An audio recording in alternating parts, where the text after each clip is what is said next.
Okay, so we are going to try to be able to find the volume of the function y e to the x over the region R bound by 0, 1 to 0, 1 in the xy plane. And we're going to be able to do that a number of ways. So we're going to be able to do it both utilizing the midpoint rule with m equals n equals 2, and then we're going to use analytic techniques. Alright, so the first thing we need to do is we need to set up a double integral, which is fairly easy, right? Both 0 to 1. The function y e to the x, and fortunately it doesn't matter. Now usually the x and the y is the order. Alright, so in this case we'll just say dx dy. Right? Because everything's a constant on the integrands, on the limits of integration, another way that we can write this is we can just rewrite it as integral 0 to 1 y dy times integral 0 to 1 e to the x dx. And I know I'm probably going out of order, because if I go back up, the first thing that we have to do is we have to use the midpoint rule. So I'm actually doing part C, where we're going to compute the exact volume. Right, so I'll scroll back down. So I'll say this is part C. Right, and if I was to evaluate this, this would become y squared over 2 from 0 to 1. If I evaluate this, that just becomes e to the x from 0 to 1. Right? Y squared, that just becomes 1 squared over 2 minus 0 squared over 2, or in other words, that's just 1/2. And then if I substitute back in for e to the x, that would be e to the first minus e to the 0.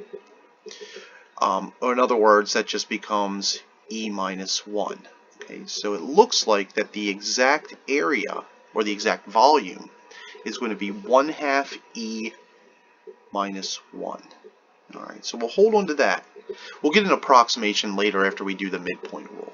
Alright, so if that didn't make sense, go back and rewind it. I'm going to erase everything. And then we'll go ahead and we'll do the midpoint rule. Alright, so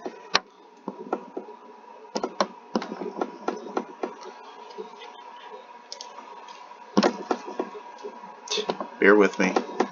Sorry. I have to hold my computer screen so it doesn't flop, flop, flop, flop. Alright, so now we're going to use our midpoint rule. Alright, so midpoint rule. The way I'm going to do this is I'm just going to go ahead.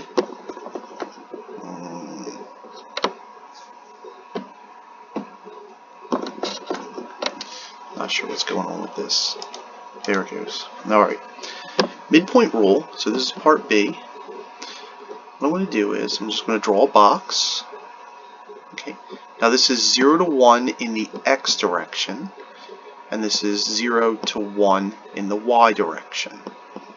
And we're breaking it up into 2 and 2. Okay, so this is going to be 1/2, and this is going to be 1/2. All right, and we're going to take the midpoint of each of the 4 sectors. All right, and essentially that's going to be bound. Just think of this as the xy plane. Right? So if you think of this shape as the xy plane, we're taking the midpoints. That's going to be the basis of what's going on for the height of this. Right? So if I look at this point right here, that's going to be point, I'm going to call that P1, and point 1 is going to be equal to 1/4, 1/4. Point 2, that's going to be equal to 3/4, comma, 1/4. I'm going to call this animal P3. So P3 is going to be equal to 1/4, 3/4. And then finally for P4, that's going to be equal to 3/4, 3/4. Right. So those are the points that we're going to be utilizing T4 is this guy. All right, so we're just going to hold on to those. We'll remember them. I'm going to erase this so that way we can come back. All right, so erasing all this good stuff. Maybe I can just lasso it. Ooh, that's fun. Let's do a medium eraser and see what happens here.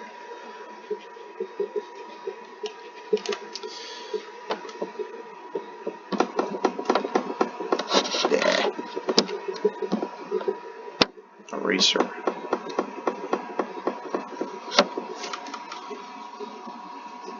Alright. It's probably going to be an easier way to do this once I figure it out. Videos will become a little more efficient. So, apologies. Bear with me as I figure out how to do this a little bit better each time. I'm sure I can highlight everything somehow and be able to delete everything. I probably could just make one document for each of these. That might be the smartest thing to do. Alright, so we have our points. So what we're going to do is we're going to find, first of all, the function.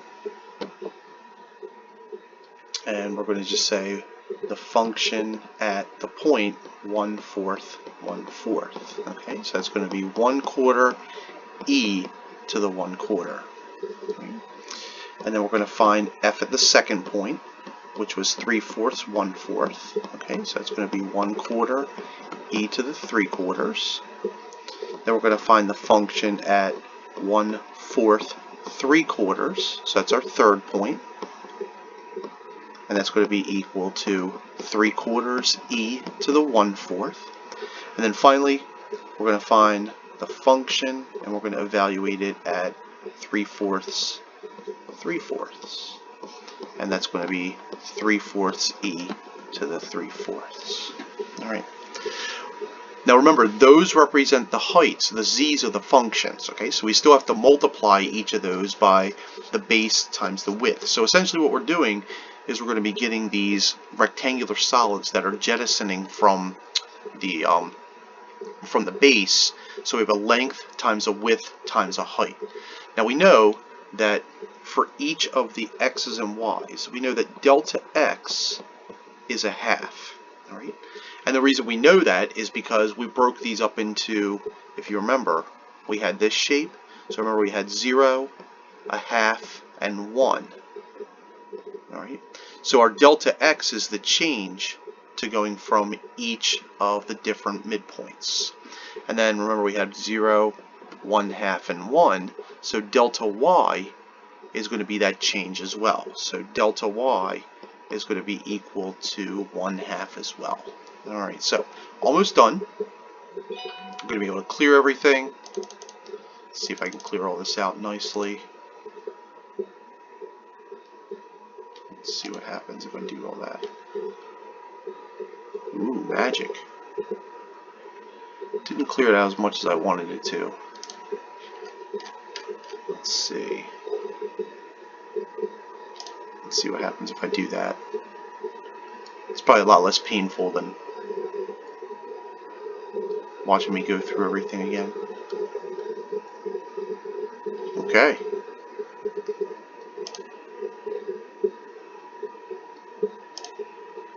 Alright, cool. So, in other words, we're going to say that the volume is going to be approximately, now remember we had 1/4 e to the 1/4 plus 1/4 e to the 3/4 plus 3/4 e to the 1/4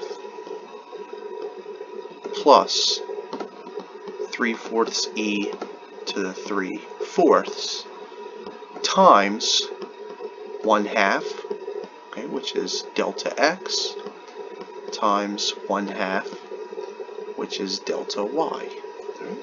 And then we're just going to go ahead, shove that into a calculator. Alright, and if you could do this just to make sure I'm doing it the same, I'm going to throw this into my calculator and see if we get the same thing. Alright, so bear with me while I do the calculator, or you can just fast forward, or you can do it yourself.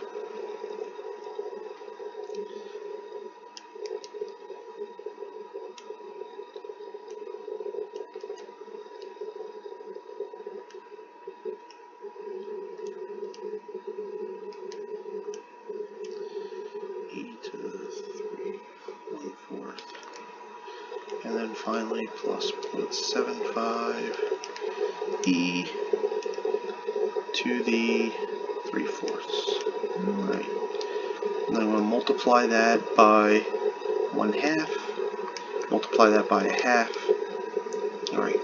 And I eventually get 0.850256. And that's using our midpoint rule. Alright, so the last thing we have to do is we have to compare that. Okay, so you remember that the exact answer we got was 1/2 times e minus 1. Alright, so let's see how good that is or not so good. So 0.5 e to the first minus 1, and we get 0.859141. Alright, so if we look at those, pretty close to one another. Okay, I think part D probably asks us to do a comment.